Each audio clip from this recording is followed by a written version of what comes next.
Hello everyone, আসসালামু আলাইকুম। কেমন আছেন সবাই? আশা করি সবাই ভালো আছেন। আলহামদুলিল্লাহ, আমরাও অনেক ভালো আছি। শুধু আমরা না, আমাদের যে ১৭ কোটি মানুষ আছে দেশের, সবাই অনেক বেশি ভালো আছে বা সবাই অনেক বেশি আনন্দিত। তো এই তো দুপুরবেলা সবাই বের হয়ে পড়েছি, কারণ যখনই নিউজটা পেলাম টেলিভিশনে যে আমাদের দেশের যে প্রধানমন্ত্রী সে পদত্যাগ করেছে, তো ওই মুহূর্তে ঘরে আর কেউ বসে থাকতে পারিনি। তো এত চেঁচামেচি, এত আনন্দ, পুরো এলাকা মনে হয় কাঁপছিল। সেই কারণে বাড়ির ঘর যে যেখান থেকে পেরেছে সবাই একসাথে বের হয়ে গিয়েছে। তো আমিও আমার বাচ্চাদেরকে নিয়ে বের হয়েছি। হয়তোবা এই দৃশ্য এর আগে কখনো দেখিনি বা দেখবও না।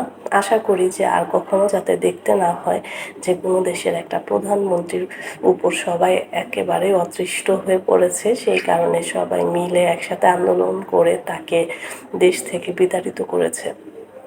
তো কোনো কিছুই অতিরিক্ত ভালো না, সব কিছুরই একটি শেষ আছে। তো এরও শেষ হয়েছে বা পতন হয়েছে। তো দেখি সামনে কি হয়। তো পরিবারের সবাই এসেছি, এসে দেখি যে আমার বোনরাও সবাই এসেছে। তো এলাকা বলেন দূর দূরান্ত থেকে সবাই এসেছে। মনে হচ্ছে যে উৎসব মুখর একটি পরিবেশ, সকলের মনে একই আনন্দ ছিল, সবাই একসাথে আনন্দ করেছে। মনে হচ্ছিল যে ঈদ বা যে কোনো উৎসবে এত মানুষ একত্রিত হতে কখনোই দেখিনি। তো সবাই মিলে একসাথে আমরা একত্রিত হয়েছি। তো কিছুক্ষণ ছিলাম সেইখানে, কারণ সেখানের পরিবেশটা এত আনন্দের ছিল। প্রতিটা মানুষ, মুরব্বি থেকে শুরু করে একেবারে জুয়ান, তারপরে বাচ্চা কাচ্চা, সবাই আনন্দ এক ছিল। তো অবশেষে দেশটা আবার নতুন করে স্বাধীন হয়েছে, কারণ অনেক স্টুডেন্ট যাদের নাকি রক্ত দিতে হয়েছে, তারপর জনসাধারণ সবাইরে অনেক ত্যাগ করতে হয়েছে এই বিজয় আনতে। তো সবাই মিলে একসাথে সেই কারণে বিজয় উৎসব করছে। তো আজকে ভাবছিলাম যে ব্লগটা দিব না, কিন্তু ভাবলাম যে আপনাদের সকলের সাথে শেয়ার করি আজকের এই দিনটা। সবাই মিলে যেহেতু একসাথে আনন্দ করছিলাম, সেই কারণে সবাইরই উচিত আমাদের এই আনন্দে সামিল হওয়া। আর আমার কাছে মনে হয় না যে আমাদের দেশে এমন কেউ বাকি ছিল যে রাস্তায় বের না হয়েছে, সবাই এই আনন্দে সামিল হয়েছে।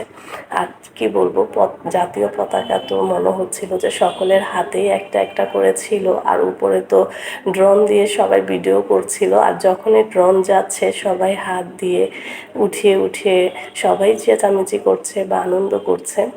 আর এই পতাকা দেখে তো আরও বেশি ভালো লাগছিল।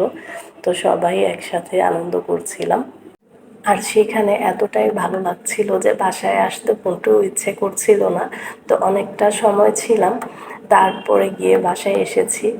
আর উপরে যে ব্রিজটা, সেখানে ছেলেরা পতাকা নিয়ে উড়াচ্ছিল, সেটাও দেখতে অনেক ভালো লাগছে। সকলের হাতেই ছোটোখাটো কিছু না কিছু পতাকা ছিল।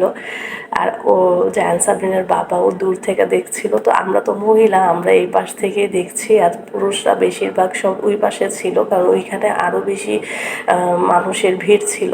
তো ওই সাইডটাতে আর যাইনি, কারণ এত বেশি ভিড়। তো ব্রিজে একবার ভাবছিলাম যে উঠবো, কিন্তু সেইখানেও পা রাখার মতো কোনো জায়গা ছিল না, এত মানুষ আর এত অল্প সময়ে যে এত কিছু হয়ে যাবে আমরা কিন্তু আসলেই কখনো ভাবিনি।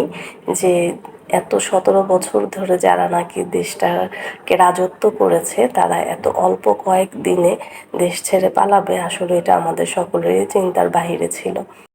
তো আজকের মতো এখানেই বিদায় নিচ্ছি। দেখা হবে নতুন আরও একটি ব্লগে। ধন্যবাদ সবাইকে, ভালো থাকবেন সবাই। আল্লাহ হাফেজ।